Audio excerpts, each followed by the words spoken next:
Y si uno mira lo que ocurrió después del Pacto Olivos y el hecho de que como consecuencia del Pacto Olivos la provincia de Buenos Aires tiene un poder omnímodo, digamos, sobre la República Argentina, nosotros carecemos de un sistema normal, ¿no es cierto? No tenemos ni partidos que discrepen ideológicamente dentro de ciertos márgenes, por ejemplo, como en Uruguay. No tenemos un formato de construcción política interna más o menos que produzca un líder más o menos respetado por el conjunto, ni tenemos un sistema nacional equilibrado. Y si ustedes miran hoy lo que le pasa, digamos, poniéndose en la práctica, digamos, lo que le pasa al campo, que es sino un sistema de recaudación para subsidiar al conurbano donde están los votos. ¿Qué son las retenciones en un sistema de extraer recursos de toda la Argentina productiva para financiar un conurbano inviable? Es eso, digamos, ¿no? ¿Y de qué se sirve el kirchnerismo para poder gobernar? De ese conurbano inviable, digamos, ¿no? Entonces me parece que el hecho de no tener un sistema político más o menos clásico y ordenado, que genere procesos de poder más o menos lógicos, es lo que produce esta idea de la falta de una visión común, digamos. La falta de sistema produce un país despiadado, y la Argentina es un país despiadado, digamos. Después de la ruptura Menem-Duhalde, la Argentina se volvió un país completamente despiadado. Si uno mira un poco lo que pasó en la política argentina, encontramos que el menemismo hizo lo imposible para que el peronismo no gane, ¿no es cierto? Después de eso vino de la Rúa, débil, que nunca le había ganado una elección interna a Alfonsín, en lucha constante contra su propio partido. Se cae como consecuencia del pacto de la provincia de Buenos Aires, Duhalde-Alfonsín, ¿no es cierto? Después de eso viene Kirchner, digamos, que es la consecuencia de la más brutal de las fragmentaciones que vivió el peronismo, ¿no es cierto? 22% de los votos, en lucha constante contra su propio partido, aún hoy, cada vez más visible, digamos. Entonces, estos procesos son muy locos, digamos, no pasan en ninguna otra parte. Si usted mira en el caso uruguayo, por ejemplo, había en el partido gobernante dos visiones diferentes, Astori, Mujica. Hubo una interna, ganó Mujica, chao, se acabó, fórmula, gobiernan los dos. No, se acabó, digamos, ¿no? Es decir, el problema del poder, el Uruguay lo resolvió de esa manera, con una elección interna de un partido, ¿no es cierto? Entonces, la ausencia de sistema en Argentina ha producido estragos, ¿no es cierto?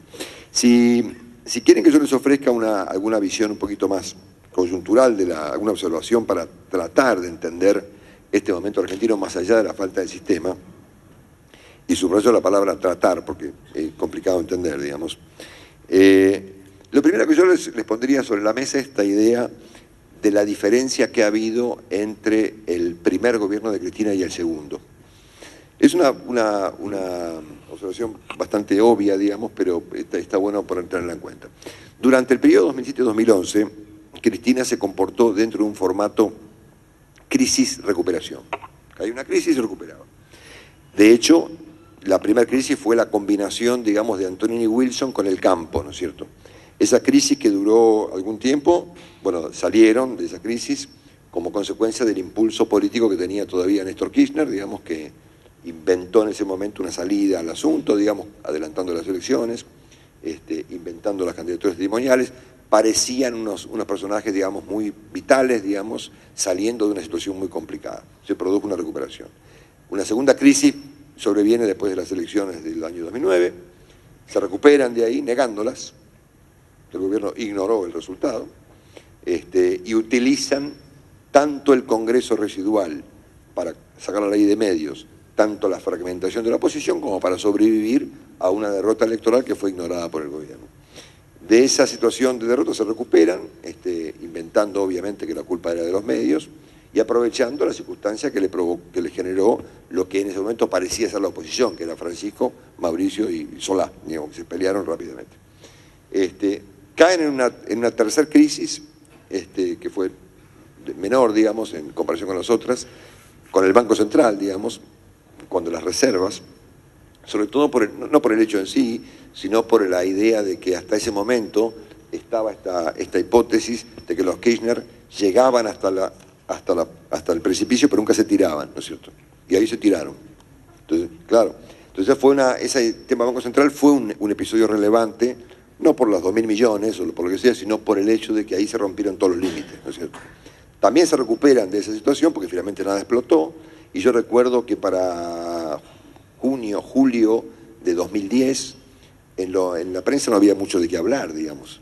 Estaba todo la economía funcionaba mejor, Kirchner estaba revitalizado, parecía que iba a ser el candidato presidencial, hasta agosto del 2010, donde otra vez se produce una cuarta crisis, producto ahí de errores políticos, básicamente. Ustedes recuerdan, para ser breve, la pelea con Scioli, ese insulto público a Scioli que lo convierte poco menos que en candidato presidencial, el anuncio del cierre de Fibertel que nunca se produjo, la denuncia por papel prensa, todo este Kirchner que se lo veía ya muy desarreglado, digamos, y muy enloquecido en agosto, octubre del 2010, que termina con su fallecimiento.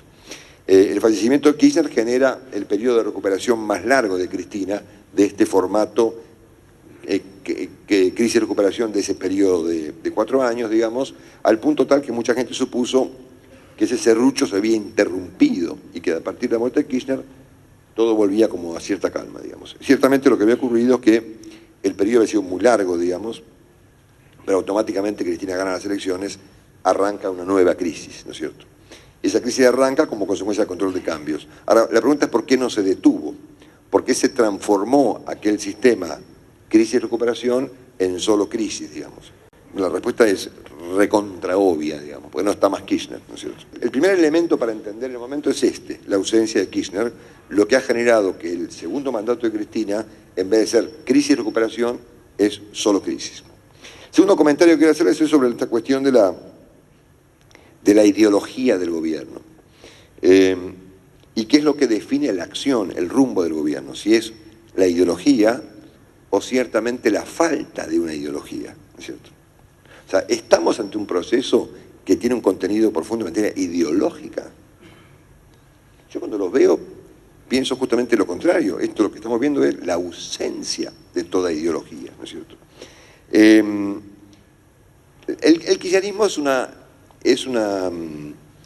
construcción política que tiene una base financiera, no política, digamos. Es decir, la coalición que ha logrado hacer Néstor primero y posteriormente Cristina, digamos, tiene mucho que ver con la plata, no con las ideas, ¿no es cierto? Y como consecuencia de esa fragmentación que yo les mencioné al principio de esta charla, digamos, entonces, del hecho de que la Argentina no se puede construir poder político como consecuencia de la falta de sistema, el kirchnerismo inventó un formato, que es el del uso de los recursos públicos, digamos. Es el garrote y la guita, digamos. Hay guita para el que está con el kirchnerismo y hay garrote para el que no está, ¿no es cierto? Con Kirchner esto tenía, digamos, alguna plasticidad, ahora no la tiene más. Y gran parte de la acción del gobierno, obviamente, tiene que ver con conseguir recursos. Porque lo que necesita el kirchnerismo no son ideas, es guita, digamos. O sea, acá no hay un proceso como fue el alfonsinismo o inclusive el menemismo, en donde había una mezcla, digamos, de intereses políticos, lealtades, historias, ideas, yo qué sé, los elementos clásicos con los que se construye, digamos, un proceso político. Acá no hay nada de todo eso, ni lealtades, ni ideas, ni amor, ni afecto, ni historia, nada, digamos. Esto es estrictamente el uso de los recursos públicos para construir o para mantener el poder. Por lo tanto, cuando los recursos escasean, la construcción política del kirchnerismo cruje, ¿no es cierto? Por lo tanto, yo tengo muchas dudas respecto de que estemos en un proceso de carácter ideológico, ¿no es cierto? Más bien pienso todo lo contrario, acá no hay ninguna idea. Es más, yo sospecho que la Presidenta de la República no es una persona de grandes ideas, ¿no es cierto? Yo que lo conocí bastante a Alfonsín, digamos, y probablemente algunos de ustedes están en su casa, uno iba a su casa y veía la biblioteca, ¿no es cierto? Los libros de Gramsci, qué sé yo. O sea, Alfonsín era un tipo que tenía una ideología, ¿no es cierto? Buena, mala, mejor, peor, vieja, nueva, lo que sea, pero tenía una, ¿no es cierto? Yo no veo esa circunstancia en este momento. La segunda cosa que está ocurriendo, además de este problema de la no ideología, es que estamos ante un grado colosal de mala praxis. Ustedes recuerdan el ejemplo que me pareció muy gráfico que dio hace un tiempo Miguel Ángel Broda, que dijo hace como 2 años que lo que le pasaba a Argentina era que el paciente no estaba tan mal, pero el problema era el médico, ¿no es cierto? Y fue un ejemplo bastante piola para entender lo que pasaba hace 2 años. Es decir, esto no era tan grave la cosa, el problema estaba en el médico. Ahora está grave la cosa. Parece que el médico finalmente se equivocó mucho y esta vuelta efectivamente ha perjudicado mucho al paciente, ¿no? Y me parece que eso es lo que está pasando con el paciente. El médico efectivamente logró complicarlo mucho. Y otro aspecto interesante para mirar del gobierno es esta idea, tal vez sea esta su única ideología, si querés ponerlo así, de que ellos en rigor de verdad no son el poder, ¿no? Que el poder está en otra parte. Y muchas de las cosas que el gobierno hace tienen esta excusa, digamos. El poder es una cosa que está en algún lado, oculta, en los medios, en las corporaciones, en el mundo, en las empresas. Y nosotros, los kirchneristas, somos unos tipos que, desde la nada, combatimos a ese poder oculto, ¿no es cierto? Entonces, esta mezcla, digamos, de falta de ideas, de esa visión adolescente de que el poder está en otra parte y el grado de mala praxis cotidiano han generado una crisis, ¿no es cierto?, que es lo que tenemos hoy en día. En cuanto a la oposición, y tengo dos comentarios más, este es el anteúltimo, y volviendo un poco a los artículos de Santiago Kovadlov respecto de la oposición, digamos, ¿dónde está la oposición hoy en día? ¿Qué es la oposición? ¿Es Elisa Carrió? ¿Es el FAP? ¿Es Hermes Wiener? ¿Es Macri? Vaya uno a saber, digamos, la oposición está adentro del peronismo, digamos. Y así ha sido la cosa en Argentina en los últimos tiempos. Entonces, por eso la Argentina está mirando qué hacen Scioli y Massa, digamos. Está toda la política paralizada, poco menos, esperando qué es lo que estos dos personajes van a hacer, ¿no es cierto? Entonces yo no miraría mucho la oposición como un fenómeno externo al gobierno, como si fuéramos Estados Unidos, Uruguay o Brasil, sino como ha sido acá en los últimos tiempos. La oposición está dentro del propio oficialismo, y si miramos los corrimientos en el Parlamento, por ejemplo, vamos a usar un ejemplo el más que elocuente, Felipe Solá, ¿no es cierto? Yo es amigo mío, tengo mucha simpatía. Ha sido oficialista, opositor, alternativamente, digamos, ¿no es cierto? Y ese es el estado de cosas de la oposición, digamos. Vemos en el momento cuál papel va a jugar cada uno. Y respecto de las elecciones, asunto que mucha gente le da una enorme relevancia respecto de que algo fundamental va a ocurrir en el mes de octubre, yo quiero relativizar un poquito esa idea. Primero porque, independientemente del resultado de las elecciones, tanto el gobierno gane o el gobierno pierda, está todo tan relativizado en la Argentina que la idea de ganar o perder está en discusión. No está muy claro qué es ganar o perder una elección en la Argentina. Pero en cualquier caso, digamos, la lectura sea una u otra, digamos, el gobierno va a hacer la misma cosa, va a radicalizar. Entonces, si el gobierno gana, o interpreta que gana, digamos, va a decir, bueno, esto está ratificado y por lo tanto vamos a radicalizar las cosas porque la gente obviamente acaba de avalar las cosas que hacemos. Y si pierden, van a hacer lo mismo, digamos. Por lo tanto, desde el punto de vista de la acción de gobierno, las elecciones de este año, no diría que son irrelevantes, pero prácticamente, digamos, porque no va a cambiar el repertorio, digamos. Van a hacer exactamente lo mismo y aún más en ambos casos. Si miramos el comportamiento del gobierno después de la derrota del 2009 o del triunfo del 2011, ha sido exactamente igual en ambos casos. Y no creo que eso cambie.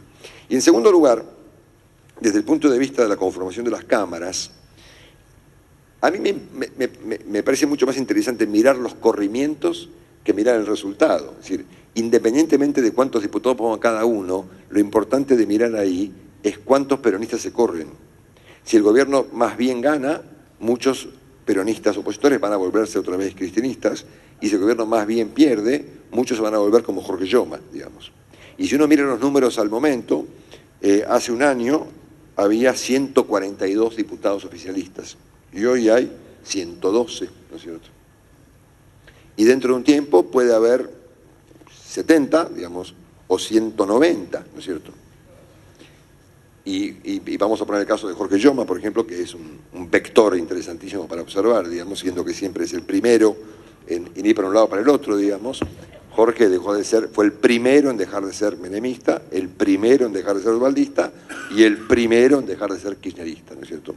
Y puede ser el primero en volver a serlo, eventualmente, depende de las circunstancias. Entonces, pero claro, pues digamos, el peronismo no tiene ideología, es el partido del poder, entonces no importa si son de... Usted fíjense el caso de Massa, ¿no es cierto? Sergio Massa, que es un gran intendente, está debatiéndose si es oficialista o opositor, ¿no es cierto? Lo cual está fantástico, yo no lo cuestiono, digamos, pero esto le pone de manifiesto, digamos, claramente, el hecho de que la Argentina no aplica la ideología, digamos, ¿no es cierto? O sea, estamos claros que si uno se debate respecto de si es cristianista o no, viejo, la discusión es otra, no son las ideas acá, ¿no es cierto? Entonces, me importa mucho más que cuántos diputados entren de un lado o del otro, cómo se producen los corrimientos posteriores a la elección, ¿no es cierto? Porque puede ser que muchos dirigentes, legisladores kirchneristas que no renuevan sus bancas dejen de serlo, o muchos que ingresen por el peronismo disidente se vuelvan cristianistas, digamos, pasa cualquier cosa. Eso ya pasó con Felipe, por ejemplo, que finalmente fue electo como diputado opositor y se volvió oficialista, ¿no es cierto? Entonces, esto es la falta de sistema, digamos, ¿no? O sea, la ausencia de un sistema produce este desorden, y el desorden total produce dificultades serias para tener una visión común de las cosas, digamos. ¿Cómo se tiene una visión común de las cosas en este esquema? Es muy difícil, digamos. Porque esto lo que produce, y vuelvo al principio con esto cierro, es una pelea constante por el poder, cotidiana, ¿no es cierto?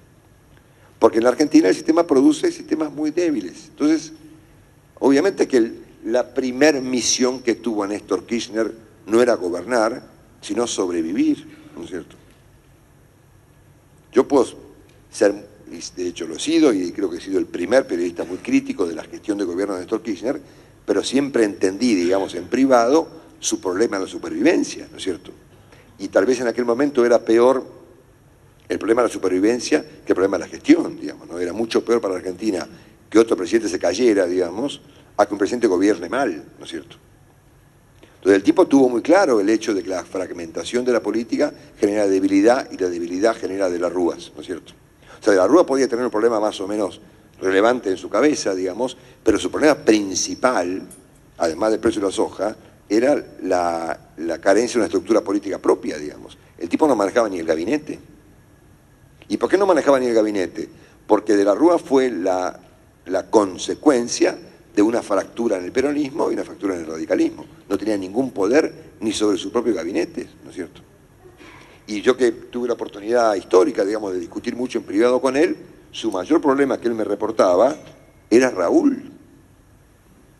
No, porque Raúl de acá, Raúl de allá, ¿no es cierto? Raúl no va a estar de acuerdo, Raúl está de acuerdo, Chacho, no sé cuánto. Es decir, él tenía un dramático problema interno, ¿no es cierto? Ese problema Kirchner lo superó a las piñas, digamos, y estructurando un sistema que dependió del uso de los recursos públicos, digamos. Entonces, claro, el país, cuando empieza a haber problemas de recursos, cruje, ¿no es cierto? Y los tipos empiezan a buscar cajas, ¿no es cierto? Ahora ya directamente las del choreo, ¿no es cierto? Porque el combustible con el que se mueve el kirchnerismo para sobrevivir es la plata, digamos. No son ni las ideas, ni la vocación, ni las lealtades políticas, ni las coaliciones, ni el proyecto de futuro, ni mucho menos, digamos, es la guita, ¿no es cierto? Bueno, así que me resulta que en este contexto, con esto cierro, la idea de una visión común de un país es difícil, ¿no es cierto? Es dificultosa.